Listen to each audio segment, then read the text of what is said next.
lo dijo en la primera hora. Muy bien, 8:09 en la mañana, entramos en la última hora de nuestro espacio de noticias. A primera hora por Sonorama, la gran señal nacional. Gracias a nuestra querida audiencia por la sintonía, gracias por el acompañamiento y obviamente los comentarios, las críticas que siempre nos permiten retroalimentarnos. Hablemos de la crisis del sistema de rehabilitación social, mal llamado sistema de rehabilitación social. Ayer hice una revisión ahí a ojo de buen cubero, como se dice popularmente. Desde febrero del 2011 hasta la fecha, estamos hablando de 372 o 373 privados de la libertad asesinados en el contexto de las masacres carcelarias. Solamente en el gobierno del presidente Lasso, en estas 6 o 7 masacres carcelarias, estamos hablando de 297 o 98 privados de la libertad asesinados. Les presenté en la primera parte de este espacio a nuestros oyentes e internautas otra vez fotografías que fueron posteadas por la propia cuenta Twitter de El SNAI de nuevas requisas de armas, un arsenal de armas blancas, peor que una tercera. En cualquier tercera tendrían envidia de esa cantidad de cuchillos, de todo tipo, grandes, pequeños, medianos, un montón de armas blancas. Un arma de fuego, como 14 celulares, hasta un PlayStation parece que había ahí. Justamente. ¿Cómo valoramos aquello? Le pregunto al jurista Christopher Gallegos, especialista en temas de rehabilitación social. Doctor Gallegos, bienvenido, buen día, ¿cómo le va? Buenos días, muchas gracias, Fabricio, por la invitación. Acá con un poco de frío, pero bueno. En el Austro está usted, ¿no? Listos para la lucha, sí, es en el Austro ecuatoriano. Correcto, doctor. Oiga, ¿qué sensaciones le deja esta nueva masacre? Bueno, Fabricio, realmente yo creo que el gobierno ha tenido el tiempo suficiente, el tiempo necesario para hacer un diagnóstico verdadero del problema y a partir de eso, pues con una lectura absolutamente clara, plantear soluciones a través de la política pública. Sin embargo, yo creo que esto no ha sucedido. Este ya no es más un problema heredado, es un problema recurrente, un problema constante, que está presente a partir de la influencia de la narcodelictividad en el crimen ecuatoriano, ¿no? Y claro, penosamente la narcodelictividad ha permeado fundamentalmente las instituciones del Estado, fundamentalmente las agencias de seguridad, y de alguna manera eso es lo que justifica esta suerte de ausencia de control y ausencia de política pública que tiene el Estado sobre la crisis carcelaria. Las cárceles en este momento están absolutamente controladas por el crimen organizado, por la narcodelictividad, y claro, como gran parte del Estado, como las agencias de seguridad, fundamentalmente en sus cúpulas, también es parte de esta narcodelictividad, entonces luego el problema no puede encontrar solución, porque claro, desde el mismo Estado, que debería ser el llamado precisamente a repeler, a controlar, a doblegar a las estructuras criminales, está siendo parte de aquellas y por lo tanto no puede ser juez y parte al mismo tiempo. Doctor Christopher Gallegos, pero en este momento, a ver, ¿de quién es la responsabilidad? Yo creo que eso también tiene que quedar claro. ¿De la Policía Nacional, de los guías penitenciarios, de las Fuerzas Armadas? ¿Quién asume el control de las cárceles, doctor? Mire, este momento la responsabilidad es del gobierno, obviamente en la persona del ministro del Interior, porque no se olvide que es la Policía Nacional la que prácticamente ha instaurado a sus miembros, a sus fuerzas policiales, al interior y al exterior de las prisiones. No me vengan a decir que están solo en el ámbito periférico. Cuidado, están al interior y al exterior de las prisiones. Y digo al interior, ¿por qué, Fabricio? Porque se entiende que el SNAI tiene una unidad especializada que se llama Unidad de Inteligencia Penitenciaria, que está conformada por miembros de la Dirección General de Inteligencia de la Policía Nacional y que son personas que trabajan adentro de las prisiones con fuentes humanas precisamente para evitar este tipo de circunstancias. Penosamente, insisto, ese tipo de direcciones de la Policía Nacional están absolutamente contaminadas y no pueden hacer nada al respecto. A más de aquello, claro, los agentes de seguridad, los otros a los que les lanzamos siempre la pelotita, no tienen la preparación, la formación, los insumos y el respaldo necesario del gobierno. A consecuencia de aquello, varios de estos elementos se han volcado también a trabajar en donde le dan mayores garantías y en donde mejor pagan. Penosamente esa es la realidad, Fabricio. En este momento hay una pugna por quién paga mejor, por quién garantiza de alguna forma mejores condiciones al momento del desempeño de sus actividades. Y penosamente hay que decirlo, el narcotráfico hace mucho que sobrepasó al Estado ecuatoriano en recursos económicos precisamente para poder garantizar esta cobertura, el reclutamiento de varios miembros de la Policía Nacional, de las Fuerzas Armadas, del Servicio Penitenciario, funcionarios políticos y demás. Entonces, claro, y yo concuerdo con un asambleísta cuando dice, todo está podrido, Fabricio, todo está podrido. Y para extirpar este cáncer que penosamente nos cobra vidas, nos llena las cárceles y las calles de sangre, lo que hay que hacer es un proceso sensato, insisto, de autodepuración, filas adentro de la Policía Nacional, pero no con el sargento, no con el cabo, no con el de servicio urbano, sino con los generales de la Policía Nacional que, insisto, se siguen cubriendo, siguen generando un caparazón, precisamente responsabilizando a otras personas. Yo veía de alguna forma hasta con chiste que a consecuencia del motín sucedido en la cárcel de Santo Domingo, habían pedido la renuncia del director, como si el director fuese el responsable, como si cambiando al director la crisis carcelaria fuera de alguna forma a solucionarse. Y esa no es realmente la solución. La solución es que se vaya el director nacional del SNAI. La solución es que se vaya el ministro del Interior que le vende humo al país en materia de seguridad. Entonces, claro, mientras no tengamos esa lectura clara y esa certeza en nuestras decisiones, como gobierno, como Estado, evidentemente estamos condenados al fracaso. Doctor Gallegos, bienvenido nuevamente, buen día. ¿Se puede pensar en que llegará el día en que se realice esta autodepuración a la cual usted hace referencia? Porque parece o parecería una misión imposible. Lo digo porque este análisis que usted realiza no es nuevo. Inclusive ha sido parte de las conclusiones a las que se han llegado luego de evaluaciones al sistema carcelario del país. Las masacres no son recientes, tenemos declaratorias de emergencia que se han determinado. Entonces, ¿qué esperanza se puede tener respecto de lo que ocurre al nivel del sistema penitenciario? Buenos días, Belkis, muchas gracias. Miren, lo que usted acaba de decir es tremendamente importante.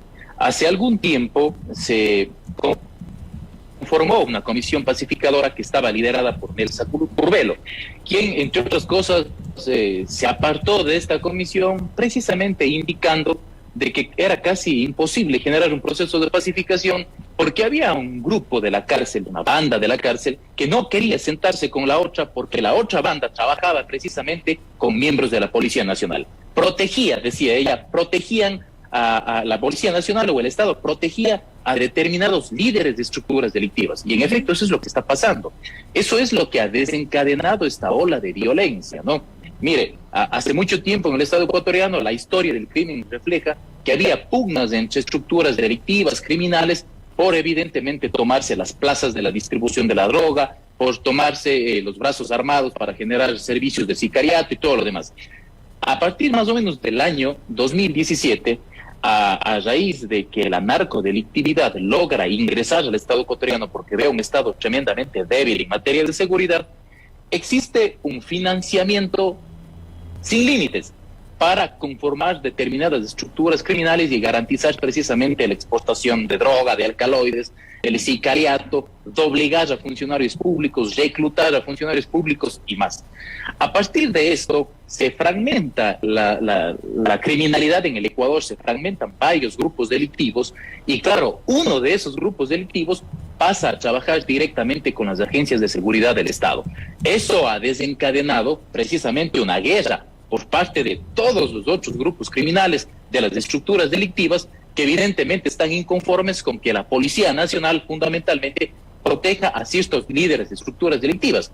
Y Belkis, esto es tan cierto porque fíjese usted que el ministro del Interior, que la Policía Nacional y los servicios de inteligencia tienen plenamente identificados a los verdaderos líderes de las estructuras delictivas que manipulan y que utilizan a manera de seres fungibles, reemplazables, a estos ciudadanos que precisamente se están matando en las cárceles para llevar adelante una guerra en contra de otras estructuras criminales.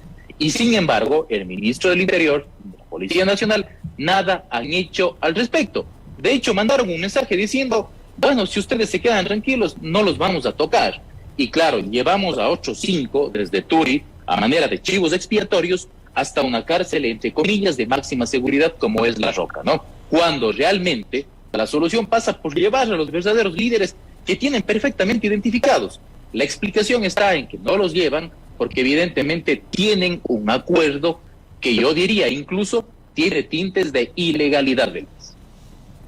Y frente a eso, usted decía, tienen que salir autoridades, pero yo no sé si el cambio de autoridades termina siendo la solución, doctor, si no se cambia la propia política pública.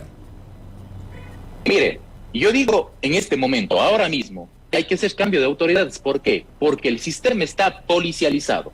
Si yo estoy diciendo que gran parte del problema pasa por quienes están regentando la Policía Nacional, el servicio del Ministerio del Interior, la política de seguridad interna, la solución pasa por sacarles a ellos y poner en su reemplazo a civiles que sean capacitados, que tengan la formación suficiente, que pasen por procesos de transparencia suficientes y que obviamente tengan conocimiento de cómo desplegar una política pública, porque lo que usted dice es evidentemente cierto, no hay política pública, pero yo digo que hay que reemplazar a los funcionarios de ahora, no digo que hay que reemplazar al director de la cárcel que era un civil, digo que hay que reemplazar a la Policía Nacional. La Policía Nacional no está apta, Fabricio, ha demostrado que no está en las condiciones, primero de transparencia para generar o para articular la política pública de seguridad en el Estado. Y luego la Policía Nacional, en la cabeza del ministro del Interior, nos ha demostrado que vende humo, que manipula cifras, que manipula números. Y para muestra basta un ejemplo. ¿Qué dijo el ministro del Interior a consecuencia de las protestas sucedidas en Quito por parte de los movimientos indígenas sociales? Que habían llegado aproximadamente 15,000 personas tratando de minimizar el impacto que realmente tenían las protestas. Esas fueron las primeras declaraciones del ministro. Y luego, cuando el ministro pretende justificar el supuesto financiamiento del narcotráfico, ya no habla de 15,000 personas, sino le dice a la ciudadanía, vendiéndole humo y manipulando las cifras, han llegado 100,000 personas manifestantes hasta la capital para generar una protesta desmedida, con violencia, y que ha sido financiada por el narcotráfico. Entonces, claro, el ministro del Interior no tiene palabra. Sus cifras, sus cuentas, a pesar de que es ministro y se entendería que tiene información privilegiada a su alcance, no es una palabra confiable, al igual que la palabra del presidente. Consecuentemente, claro, estas personas que manipulan, estas personas que han dejado que el narcotráfico logre permear sus instituciones como tal, no están capacitadas, no tienen la capacidad moral ni funcional para seguir más adelante de sus funciones. ¿De quién más entonces qué hacer? Bueno, mire, yo creo que lo primero que se tiene que hacer es despolicializar la Policía Nacional, porque la Policía Nacional está cuestionada incluso por la propia Comisión Pacificadora. Perdón que me interrumpa. ¿Cómo era? Despolicializar. ¿Dice la policía o las cárceles? Ahí me confundí. Las cárceles. Es que usted dijo despolicializar la policía, despolicializar las cárceles. Que se queden solo con guías penitenciarios. Con guías penitenciarios y que la policía pase a cumplir la tarea que cumplía. Además, la tarea que está encomendada por mandato legal, es decir, instalarse en la parte externa para garantizar evidentemente el control de motines y todo lo demás. Porque, bueno, mire, a pesar de que están adentro, no han podido hacerlo. Fíjese usted de lo que pasó en el último motín ahora en Santo Domingo. Existían familias llamando a ECU 911 indicando que sus familiares desde dentro de la cárcel estaban advirtiendo que iba a haber una masacre horas después o minutos después. Y sin embargo, nada se hizo, a pesar de que la Policía Nacional, insisto, está no solo en la periferia del centro carcelario, sino que además está laborando adentro, con servicios de inteligencia, está laborando con miembros, con gendarmes en las instalaciones internas, y claro, no se ha podido evitar este tipo de masacres, y no es la primera vez que sucede, no es la primera vez que la Policía Nacional y en otros escenarios las Fuerzas Armadas no ingresan para evitar este tipo de matanzas. Entonces parece que al Estado poco o nada le interesa la vida de las personas. Vemos una policía frente al crimen tremendamente débil, endeble, y lo que no veíamos frente a los manifestantes, una policía tremendamente robusta, numerosa, armada, con indumentaria y más. Entonces, esto se vuelve ya de alguna forma inexplicable, ¿no? Y por ahí dicen los expertos que va cobrando forma de un posible genocidio porque se está permitiendo con aquiescencia del Estado el exterminio de un determinado grupo de la población. Doctor, ¿y la graduación de los últimos guías penitenciarios, del cuerpo de guías penitenciarios que presentó el presidente Lasso hace pocas semanas, digamos, no es un mensaje potente en esa línea? Bueno, mire, es parte de la solución, sí, y creo que ahí el presidente ha hecho bien. Uno de los problemas que tiene el sistema carcelario es precisamente el déficit de talento humano, ¿no? Y yo creo que es importante sumar a las filas estos agentes de seguridad penitenciaria nuevos que de alguna forma vendrían a garantizar un control más adecuado de los espacios del sistema penitenciario como tal. Pero claro, habrá que preguntarse si están realmente capacitados, si fueron verdaderamente formados por alguien que conoce de política pública de rehabilitación social. Y luego, Fabricio, hay que preguntarse si estos nuevos agentes van a contar con los insumos necesarios para el cumplimiento de sus obligaciones. ¿Por qué? Porque de lo que yo tengo entendido, ni siquiera tenemos indumentaria suficiente para los que ya están en el sistema, mucho menos para los nuevos que van a llegar. Entonces, claro, no todo pasa por les voy a poner 1.300 agentes más si luego no les doy toletes, si no les doy gas, si no les doy instrucción en uso progresivo de la fuerza y ese tipo de cosas. Si realmente no van a poder controlar o obligar lo que está sucediendo a partir de las directrices de empresas criminales al interior de las cárceles, entonces de poco o nada sirve. Van a ser presas fáciles del crimen organizado que, insisto, pues es experto en este país en reclutar precisamente a miembros de la función pública como tal para garantizar la eficiencia de sus operaciones narcodelictivas. Entonces, yo creo que es parte de la solución, pero habrá que mirar con el tiempo cómo va evolucionando este proceso de incorporación de talento humano. Oiga, doctor, y le agrego algo más, que lo conversé en la primera parte de este espacio con la audiencia,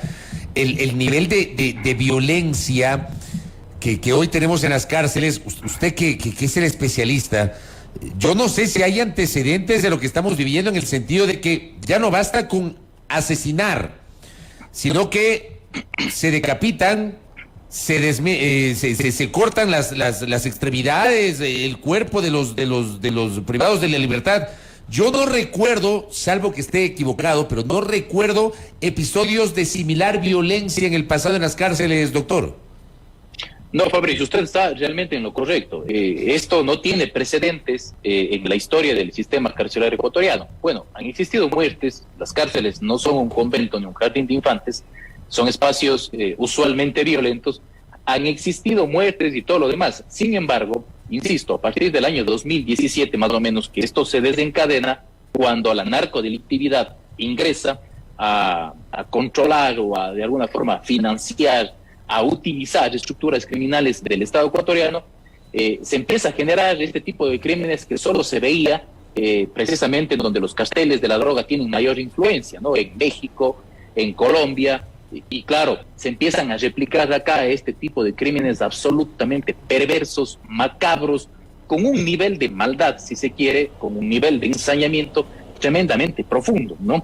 Y claro, esto explica algo más, Fabricio, que no solo se están registrando muertes en el sistema carcelario, sino que además estas muertes tienen un mensaje implícito, llevan un mensaje implícito que tiene que ver con el tema de doblegar a la sociedad ecuatoriana, a las agencias de seguridad y a las otras estructuras criminales que son la competencia en el mercado delictivo, ¿no? Entonces, claro, fíjese usted el tema de personas colgadas en los puentes, el tema de personas desmembradas, descuartizadas, mutiladas, responde evidentemente a generar un mensaje contundente y fuerte de alineación prácticamente de todas las estructuras delictivas. Cuando los choneros tenían prácticamente el poder de las actividades criminales en el Estado ecuatoriano, tenían cientos de aliados de diferentes estructuras criminales. A partir de la muerte de JL, de Jorge Luis Zambrano González, evidentemente se genera una pugna de poderes porque quedan varias cabezas aspirando a ser líderes de la estructura delictiva más poderosa que ha tenido en la historia el sistema ecuatoriano. Y claro, a partir de eso se genera una fragmentación de todas estas estructuras que hoy siguen, insisto, en pugna precisamente contra esa gran estructura que quedó de los choneros, que se dice por ahí trabaja con las agencias de seguridad y que está bien resguardada por aquellas. Ni diga, doctor, ni diga, tremendo esta presunción que evidentemente se tiene a esta hora. Y una cosa más que me planteaba un colega igualmente muy temprano en la mañana, de todas las masacres carcelarias que tenemos desde el 2019, que se declaró por primera vez la emergencia en el sistema penitenciario de la República, unas más, otras menos, pero tenemos una mortandad impresionante. Desde febrero del año anterior tenemos como 372 o 373 privados de la libertad asesinados. En el contexto del gobierno del presidente Lazo, 6 masacres carcelarias que han dejado 297, 298 privados de la libertad asesinados. Pero digo, se ha logrado establecer a los responsables, se ha logrado saber quiénes son los responsables, que eso también me preguntaban, doctor. Mire, Fabricio, el tema es bastante simple. No me crean a mí, pero sí crean en el embajador estadounidense cuando hablaba de narcogenerales. Créanle a él. Los estadounidenses tienen solvencia en su palabra y en la verdad. No me crean a mí, créanle a él. Yo digo, ellos son los verdaderos responsables, Fabricio, porque además la experiencia dicta algo que es fundamental. Desde el año 2017 inicia un proceso de transición en lo que en ese entonces era el Ministerio de Justicia, que era el encargado o era el ente rector en articular la política de rehabilitación social, recordará usted. En el año 2018 decide el presidente de la República, a consecuencia de la política de austeridad, eliminar este ministerio y crear en su reemplazo el Servicio Nacional de Atención a Personas Privadas de la Libertad en conflicto con la ley, que es el SNAI. Y claro, cuando se crea este servicio, tiene un solo director general que es civil, que fue Ernesto Pazmiño. Y luego de aquello, hasta la administración de Ernesto Pazmiño, no habíamos tenido ese tipo de circunstancias. Pero luego de aquello, decide María Paula Romo policializar por completo el sistema carcelario en manos de Edmundo Moncayo. Desde ahí, desde el año 2019 en adelante, coincidiendo con las cifras que usted acaba de dar, 2019 en adelante, el servicio de rehabilitación social ha estado policializado. Y coincidencialmente, a partir de que está en manos de la Policía Nacional, han sucedido las peores masacres registradas en la historia del sistema ecuatoriano. Pero no solo eso, sino que a partir de ahí, este tipo de crímenes, masacres, se han registrado con armas de grueso calibre, con fusiles, con subametralladoras, con ametralladoras y más. Entonces, la conclusión es la siguiente. Desde que tenemos en el mando a la Policía Nacional del sistema carcelario. ¿Sí lo escucha, doctor? Sí, le estamos escuchando. Sí, tranquilo. Okay. Sí está. Parece que se me fue. Ok, ya. Decía entonces que la conclusión es básica, ¿no? Si es que nosotros tenemos un servicio policializado desde el 2019 y desde el 2019 tenemos estos hechos, más violencia, más muertes, influencia de la narcodelictividad, pues lo lógico es que quien está regentando la política pública de rehabilitación social no está haciendo sus deberes, Fabricio. No está cumpliendo con su tarea, con su rol, y lejos de cumplir con su rol, parece que está siendo parte, o por lo menos está siendo cómplice de este problema de gran complejidad y envergadura que penosamente, insisto, ha tenido las calles y los espacios de la institución pública, SNAI, de sangre. Y eso no se puede perdonar. En materia de seguridad, yo siempre lo he dicho, en materia de seguridad los errores se pagan con sangre, los errores se pagan con vidas. Consecuentemente, yo creo que el presidente debe hacer un mea culpa, está más de un año en funciones, y claro, revisar la política pública, pero además revisar quién en este mismo momento está regentando esa política pública, porque claro, no me está dando resultados.